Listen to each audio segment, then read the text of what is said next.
So we can write x to the n plus 1 as x to the n times x, and this is going to become 2n plus 2 times 1, that's going to be 2n plus 2 factorial times 2n factorial over x to the n.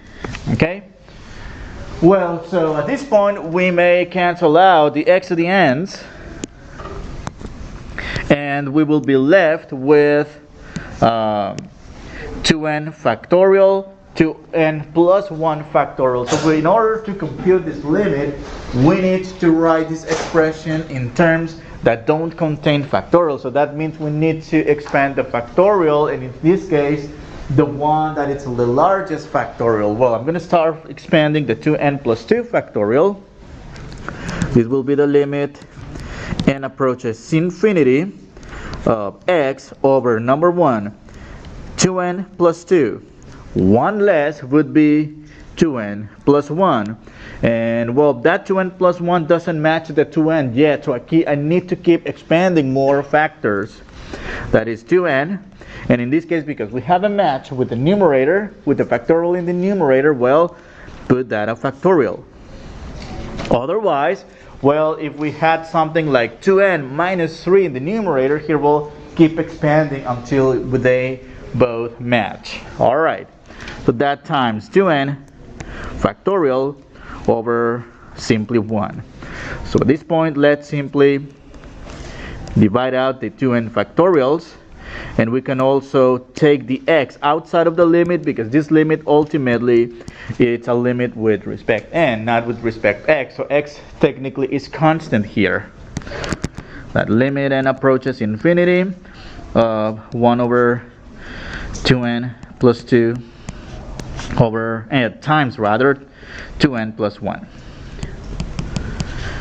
Well, so computing this limit, well, that's 1 over 2 times infinity plus 2 times 2 times infinity plus 1. Well, that's basically 1 over infinity. And 1 over infinity, what's that? 0. Well, you want to force this to converge to 1. I mean, to converge by setting an inequality less than 1. Otherwise, if you set it greater than 1, you got divergence. Well, in this case, well, this limit is 0. 0 times the absolute value of x is 0. And well, when the limit is 0, the radius r equals infinity. But I mean, this is where I disagree with the book. Pretty much with every calculus book, which just tells you that when the limit is 0, the radius is infinity, and when the limit is infinity, the radius is 0. And well, I'm going to explain this again in a legaloid way. So square root of, absolute value of x times 0 less than 1. Alright, I'm going to divide both sides by 0. Here's the sneaky part. Alright, this is not what we're supposed to do. We cannot do algebra by dividing both sides by 0. But what's 1 over 0? Well, we got two possibilities for 1 over 0. If we are looking from, for example, in terms of a limit, from the left is negative infinity, because that relates with the graph of 1 over x, or positive infinity. In this case, it's positive infinity because the interval of numbers that we're interested in are the ones to the right of the y-axis. That is all positive values, so that's why we get positive infinity. And well, this means the radius, that's why the radius is infinity. But again, don't do this on the exam or on a quiz. So all you have to do, you get the limit equal to 0, the radius is infinity. You get the limit equals infinity, the radius is 0. And in this case, we say that the series converges for all x, exactly, for all x. That is, plug in your favorite value of x in the original series, create a new series, use any test, the ratio test in particular, because we have factorials. Sure, you will be guaranteed to get a convergent series. All right. So this is the end of the section 11.8. Let's look at section 11.9. All right. So 11.9. So we're going to come up with those representations of power series. Right. So in the previous section we were talking about how this power series can be seen as functions f of x, and yes, of course, they are functions whose radius or intervals of convergence in this case may, coincide with the domain of the function that they represent. But well, how do we go from a function f of x like, e to the x, sine x, cosine x, to a sigma representation? Well, for those essential or elementary functions, we're going to look at that next in the next section, which is what we're going to do next week. This one we're going to start with a simpler form. And well, we're going to take advantage of the geometric series to come up with a series representation for a rational function, So again, this resembles the following. This will resemble the series sigma a r to the n, where converges for the absolute value of r less than 1, diverges for the absolute value of r greater than or equal to 1. But we don't care about divergence, we care about convergence.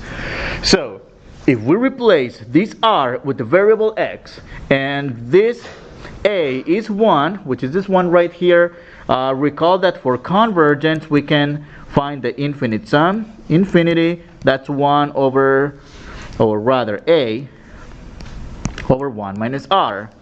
Do you see the resemblance between this expression and this function f of x equals 1 over 1 minus x? Well, so that function 1 over 1 minus x is the resemblance of the infinite sum of a geometric series. So we're going to take advantage of this equality of 3 elements to come up with functions that are that are related to a geometric series.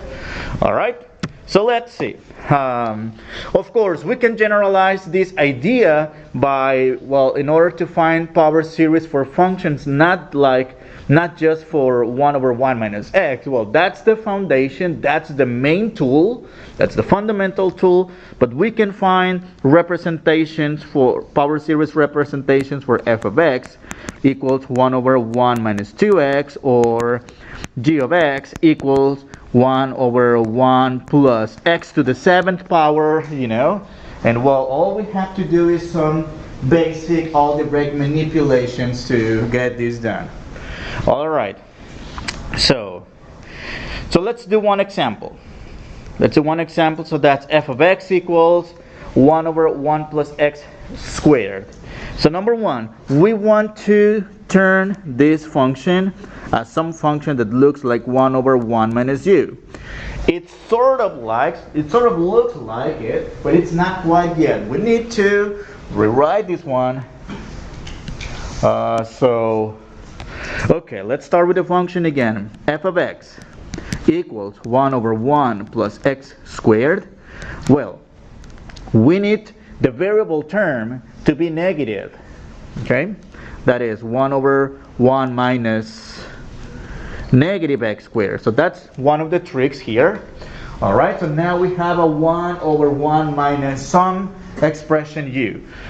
That is, and I'm going to write it as 1 over 1 minus u, where u represents, or u is equal to negative x squared. Alright, now, so we can write this, now that we have the form 1 over 1 minus u, let's go straight to the sigma notation.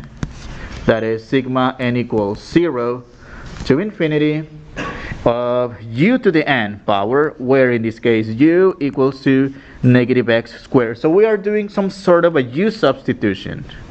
Alright, and well, so we can back substitute for u, which in this case is negative x squared. That's a negative x squared to the n power, and we're essentially done with writing the series representation, except that we need to keep writing to simplify this further, because this is essentially, well, number one, sigma n equals 0 to infinity. Negative x squared is the same as saying negative 1 times x squared to the n power, and then evaluate the power for both factors inside of the parentheses. Alright, sigma n equals 0 to infinity, negative 1 to the n, x to the 2n, and that's actually the power series for it. Alright, that's the power series. So we went from 1 over 1 plus x squared to sigma n equals 0 to infinity, negative 1 to the n, times x to the 2n. We're going to do more examples of this. So the next example will require some more pretty cool algebraic manipulations. You'll see. So, and well, for the interval of convergence, I mean, x squared, or it's this, we can also say that x is simply less than 1. Unless we had a coefficient for the power, that doesn't really matter that much, which in this case means the interval of convergence is between negative 1 and 1. Alright, let's look at example number 2. Find a power series representation for f of x equals x plus 2. Alright, so number 1, we want to have this series in the form 1 over 1 minus u. However, well, if we reverse the order, 1 over 2 plus x, it sort of looks like 1 over 1 minus u, except for two things. Number 1, this one right here, or this first term of the denominator, has to be always a 1, but we don't have a 1 here, we have a 2. So there has to be a way to turn that 2 into a 1. Split 2 into 1 plus 1? Not split into 1 plus 1, that's going to create a lot more terms. So the trick here is to factor out the 2. But I mean, how are we going to factor out the 2 if we don't have a 2 multiplying with the x, or a number whose common factor is also a 2? We can still do that. That's going to be 1 over 2 times the quantity 1 plus x over 2. Alright, distribute it back. 2 times 1 equals to 2. 2 times x over 2, that's x. Alright, well, let me write this the following way. So that's going to be 1/2 bracket 1 over 1 plus x over 2. Okay, well, let's focus on the quantity inside of the brackets here. So, well, that kind of looks like 1 over 1. Well, we already have the ones we want, except that we want a negative here. So in a similar way that we did in the previous example, we will 1/2 1 over 1 minus the quantity negative x over 2. And that now looks like 1/2 1 over 1 minus u, where u equals to negative x over 2. So it's like a u substitution. Write it in the general geometric form. Well, write its equivalent, which is the power series. Well, don't forget about the 1/2 sigma n equals 0 to infinity u to the n power, where the u equals to negative x over 2. And from here, just back substitute. For u, that's 1/2 sigma n equals 0 to infinity negative x over 2 to the n power. Well, we're essentially done with coming up with the series. However, we need to simplify it further. That is, well, number 1, that's 1/2 sigma n equals 0 to infinity. What do we have? We have a negative inside of the parentheses, and raised to the n power, that represents a negative 1 to the n. That's an alternating factor here. Then we also raise the x to the n and the 2 to the n. Well, we still have that 1/2 multiplying with the series. Notice they're both in the denominator, and that 2 in the denominator outside of the series is essentially a 2 over 1. It has an invisible power 1, and when we combine this 2 to the first power times 2 to the n, that becomes sigma n equals 0 to infinity negative 1 to the n x to the n over 2n plus 1. And that's most likely the format requested by WebAssign. So make sure to simplify all the way. Alright? So that's the series representation, the series equivalent to the function f of x equals 1 over x plus 2. Let's do another one. Let's do something similar. Find the power series representation for f of x equals x cubed over x plus 2. Well, as you can tell, it took a good minute to come up with a series for 1 over x plus 2.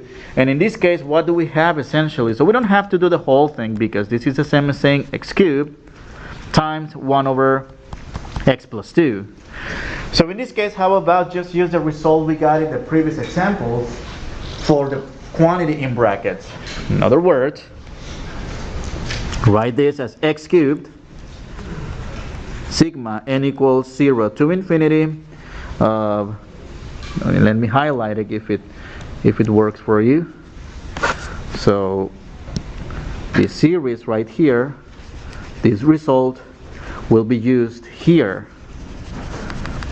and that's what I'm writing here. All right.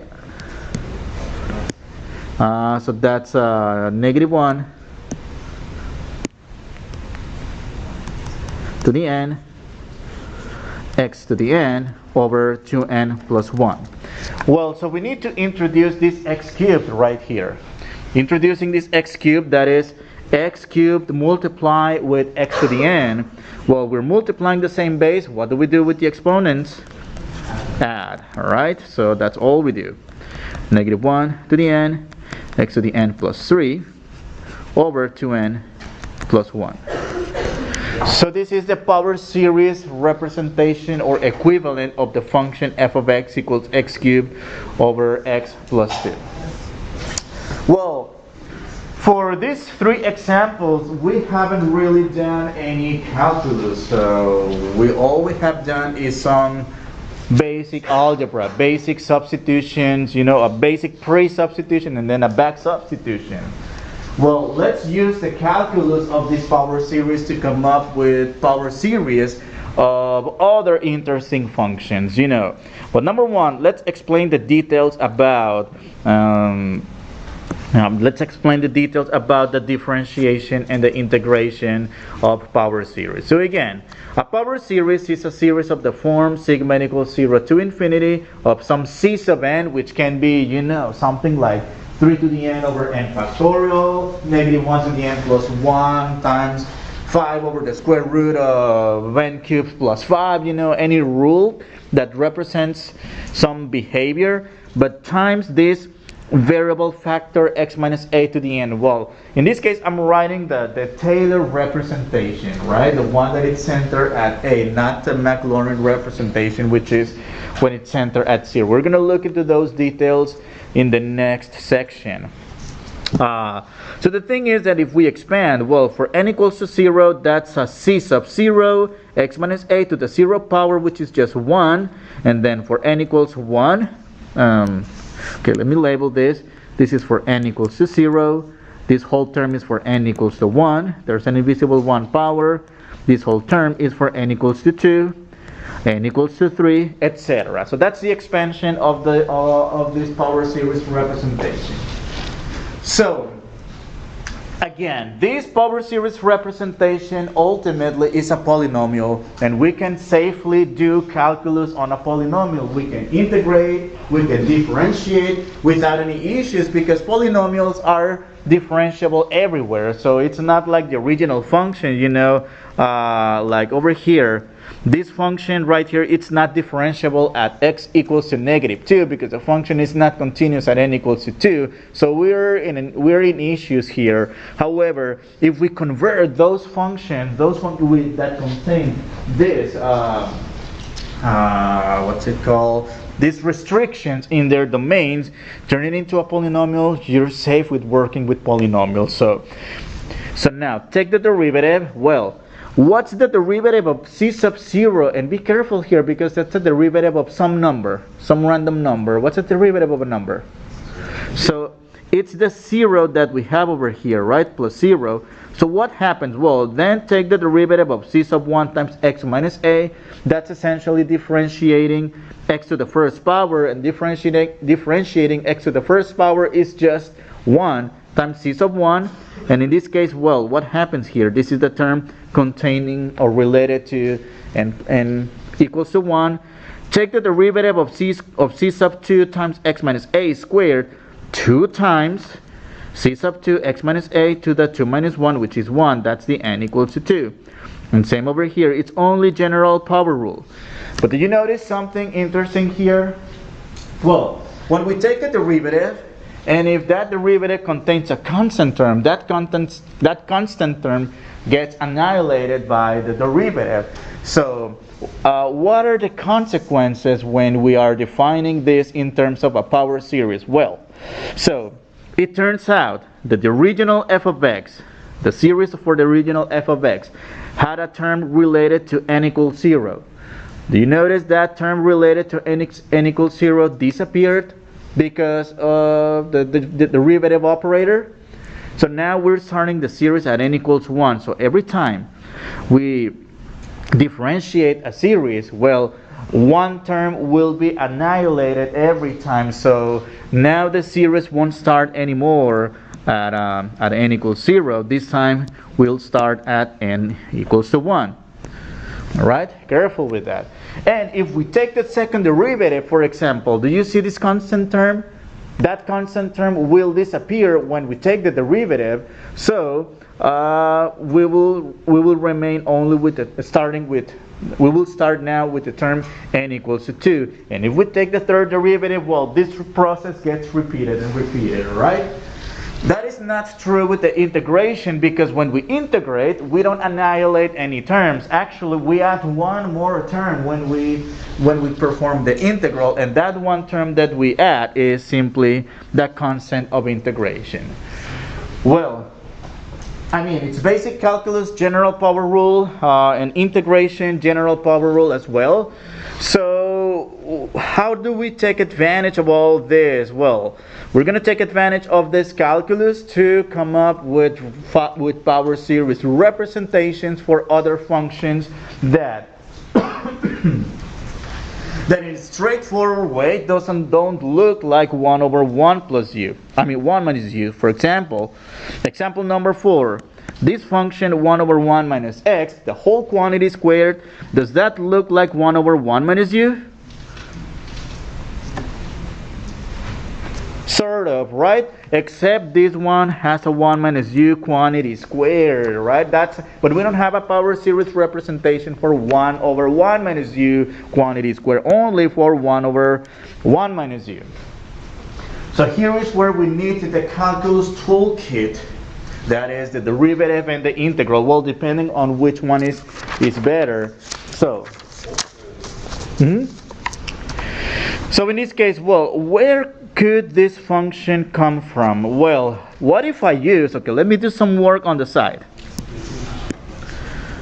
F of x equals 1 over 1 minus x. So that's the function for which we know a power series for. Do we all agree with this? Okay. I'm going to write this function as 1 minus x to the negative 1 and take the derivative of it.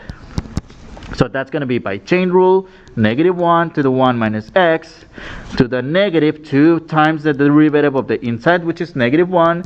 That is negative times a negative, which is positive, times positive 1 times 1 minus x to the negative 2, which is 1 over 1 minus x quantity squared. All right, so it seems like we obtained this weird function by differentiating the function for which we know power series representation, and we're going to take advantage of that to obtain its power series. How are we going to do it? Well, I'm gonna write the three-side equality. That is the definition of 1 over 1 minus x equal, leave some space. I'm gonna write the polynomial 1 plus x squared plus x cubed plus etc.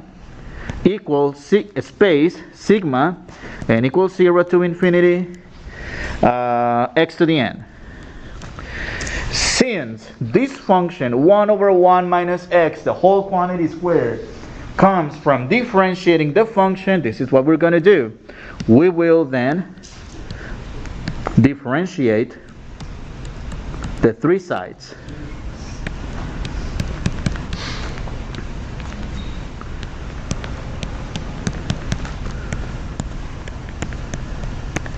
Alright, find the derivative on the leftmost side of the inequality. Well, we already got the result. That's 1 over 1 minus x, quantity squared. The derivative of this polynomial, come on, general power rule. Derivative of 1 is 0, derivative of x is 1, derivative of x squared is 2x, derivative of x cubed is 3x squared plus dot dot dot, etc. Infinitely many terms. And well, to differentiate this series, just differentiate x to the n. That is sigma. I'm not gonna write the indices yet. That's n x to the n minus 1. All right. And well, again, did you see what happened with the first term? So we started at n equals to 0, but when we take a derivative, that becomes n equals to 1 because that first term, which is related to n equals 0, got annihilated by the derivative operator. And in this case, well, we start at n equals 1 this time. However, you might want to shift the index, and when you're doing a homework for a problem like this, the problem might ask you or might specify to write a series still starting at n equals to 0. To get that done, that's something we learned back when we learned geometric series, shifting the indices. That is, you want a 0 here. Well, what do we do to turn this one into a 0? Subtract 1. What do we do everywhere else we have an n? Add 1 plus 1 plus 1. Which means sigma n equals 1 to infinity n plus 1 x to the n. So that's the power series representation for 1 over 1 minus x quantity squared. So here we needed to do some calculus first, and then we took advantage of this power series for the geometric. Yes? Yeah, that's what I meant. Thank you. Yeah. Let's look at another example. Let's find a series representation for f of x equals for f of x equals ln of x, ln of 1 plus x. And well, here, that function ln of 1 plus x is far from looking like 1 over 1 minus u, so we can take advantage of the geometric series, right? So in this case, we need to think of the easiest calculus tool that gives rise to a natural log function. In this case, well, do we have a simple function whose derivative is natural log? I don't think so. Do we have a simple function whose integral instead equals to ln? What's that function? So 1 over x. So that is, and let me do that part of the work on the side. The integral of f of x dx, that's the integral of the function 1 plus x, equals ln of, well, actually no absolute value. The reason why no absolute value is because we care about the interval from 0 to infinity, not the entire number line. So that's inputting only positives to x is going to be always positive, so no need. So in this case, we need to integrate to get the power series. However, I'm not going to write the whole definition the same way we did it before. So I'm going to start with the expression 1 over 1 plus x.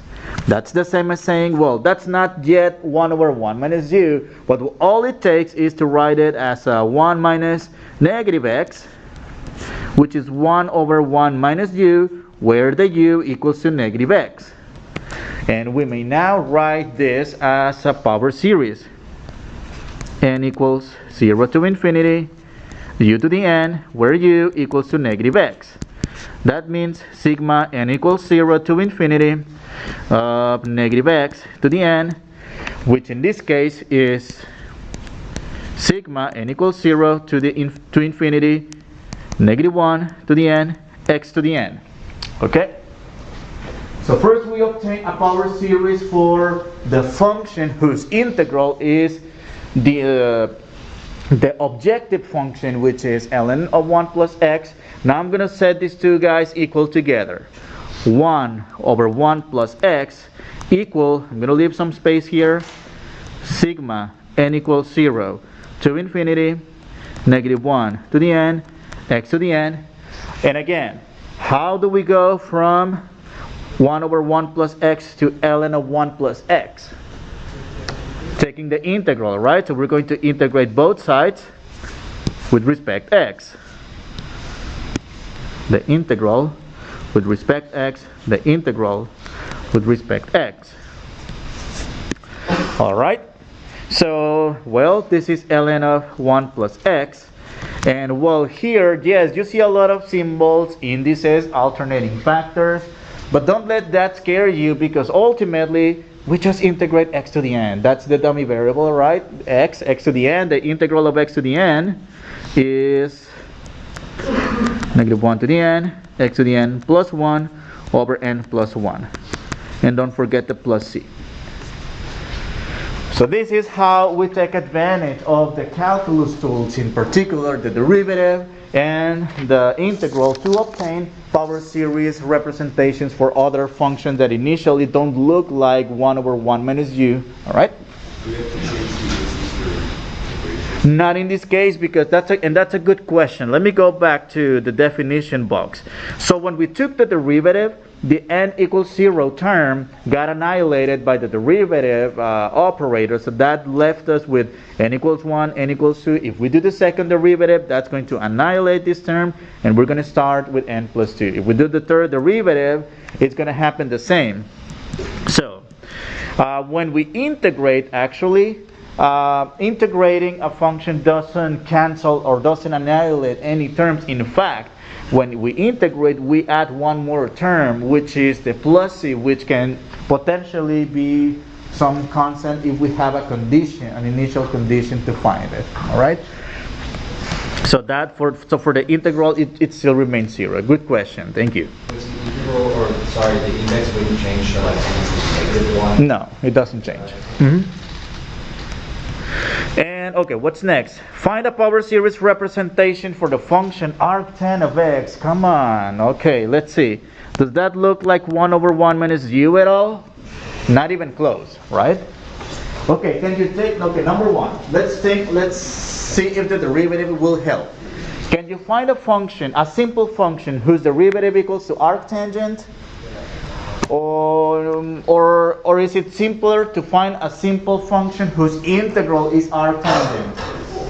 It's the integral again this time, and that will be the integral of, the f of x would be 1 over 1 plus x squared, all right? Because if we integrate 1 over 1 plus x squared, what is that going to give us? Arctan x plus c. Well, you can forget the plus c for now, all right? So this is what we're going to do this time. So this time we will, I'm going to start with the function 1 over 1 plus x squared, which equals 1 over 1 minus negative x squared. And this, so it looks like 1 over 1 minus u, and in this case, well, we can go ahead and write it in terms of u. 1 minus u, and from u equals to negative x squared, and that equals to sigma n equals 0 to infinity u to the n, where in this case sigma n equals infinity, u equals to negative x squared. Oops, let me write it nicely. that equals sigma n equals 0 to infinity negative x squared to the n power. All right. So that sigma n equals 0 to infinity negative 1 to the n x to the 2n. So that's the power series we're going to work with. So we're going to set this series equal to 1 over 1 plus x squared equal to sigma n equals 0 to infinity negative 1 to the n x to the 2n. All right. Now, how do we go from 1 over 1 plus x squared to arctan again?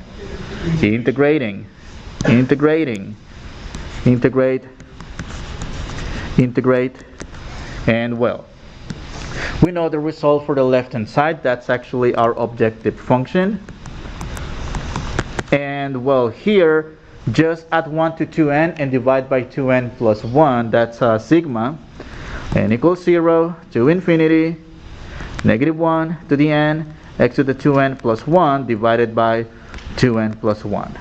And don't forget the plus c. Alright, so these tools that are using, which in this case is differentiating and integrating the series expansion for the geometric series, are one of the main tools to obtain, in this case, power series for two elementary functions. Well, we already obtained one for arctangent of x, and we obtained another function or another power series for the natural log of 1 plus x. Well, how do we get, well, there has to be power series representations for other elementary functions such as the exponential function e to the 2x or e to the x, sine x, cosine x. Those we're going to look in the next section when we look at Taylor and Maclaurin polynomials. Well, in the meantime, we can still take advantage of this power series to evaluate integrals that we wouldn't be able to otherwise evaluate with the methods that we know. And for this one, don't even try ideal substitution, don't even try tricks of anything, because, well, it's not going to work. We would need, in this case, an x to the 6, which stands the du part of the problem, so we can integrate this. However, we don't have it, so what do we have to do? Power series. So 1 over 1 plus x to the 7, that's the same as 1 minus negative x to the 7, which is 1 over 1 minus u, where u equals to negative x to the 7. Write it as a power series, sigma n equals 0 to infinity, u to the n, where u equals to negative x to the 7, and sigma n equals 0 to infinity, that's a negative x to the 7th to the n power. And power of another power, just multiply the powers. Sigma n equals 0 to infinity, negative 1 to the n, x to the 7n.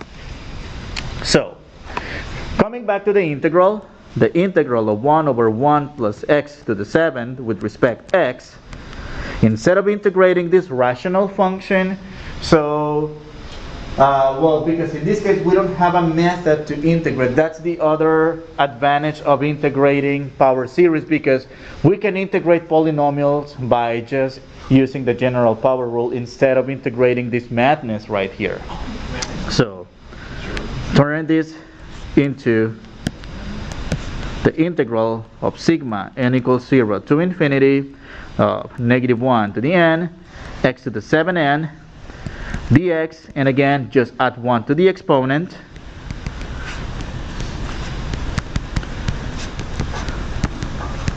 and divide by that new exponent, and don't forget the plus c. So we take advantage of this power series representation to integrate, again, I'm going to repeat this, to integrate functions that we can with the methods that we know. For example, let me give you another example.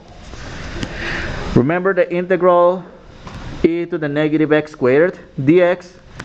Well, this one cannot be integrated neither using integration by parts, nor a substitution, because when we do the u substitution, we would need a power of x here that we don't have, and that power of x stands the du part of the substitution. Well, so why do we care about this integral? Well, right now we don't have this power series for the exponential function. We're going to get that next time. However, this integral is very important when it comes to probability and statistics, because this function e to the negative x squared is related to the Gaussian curve. And that Gaussian curve describes the probability density function for the normal distribution. And well, although, I mean, if you are taking a Math 119 or, well, elementary statistics, you don't evaluate this integral right here. All you do is use your calculator, use the normal CDF operator, or use tables, depending on the approach. Well, I would use a calculator only to make this easy.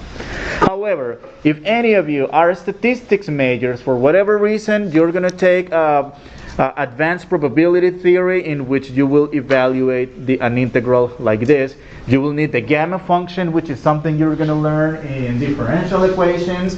You're going to turn this into a double integral, turn it into cylindrical coordinates, and get a pretty interesting result. But in the meantime, well, that's why we would use power series representation to find, for example, a probability, an approximated probability. Well, we're not going to do that.